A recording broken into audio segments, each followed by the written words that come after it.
Cut off list নালাগে এই কারণে মোক গালি মারি আছে আর hey guys welcome back to my new journey channel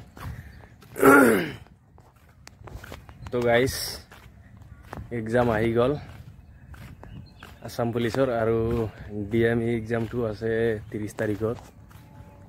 তো গাইস যি সকল এক্সাম দিব সেই সকলক মোৰ তৰফৰ পৰা শুভেচ্ছা জ্ঞাপন কৰিছো আৰু যি সকল নেক্সট বাৰ দিব এই সকলৰ বাবেও শুভেচ্ছা থাকিল গাইস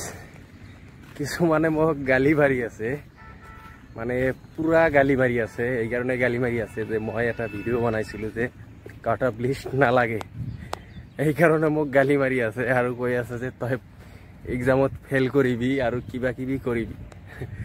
তো গাইস এইটো ফেল করু পাস করু এইটো পিছের কথা এইটো আর গাইস হিংসা করিব নালাগে কথাটো আছে না এনেকুৱাই আছে মই কমেন্ট বিলাক চাই আছো সকলো কমেন্টত মানে পুরা গালি মারি আছে যে এক্সামত ফেল করিবি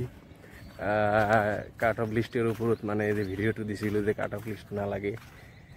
এইটোর উপরত মানে সকলে মানে কিছুমান কমেন্ট কৰি আছে পুরা গালি দি আছে তো গাইস একো নহয় গালি দিলে দিব আৰু কোনো নহয় আমি বাৰু হিংসাটো নকৰো কাৰ লগত আৰু অসম চৰকাৰে যেটো কাট অফ দিছে হেতুতে আমি ৰাজি আছো আৰু ইয়াৰ উপৰত ভিডিও বনাইছো বুলি মোক গালি পাৰি আছে তো নো টেনশন ইন মাই হেড যি গালি দি আছে আপোনালোকে দি থাকক মই মোৰ কাম কৰি যাম।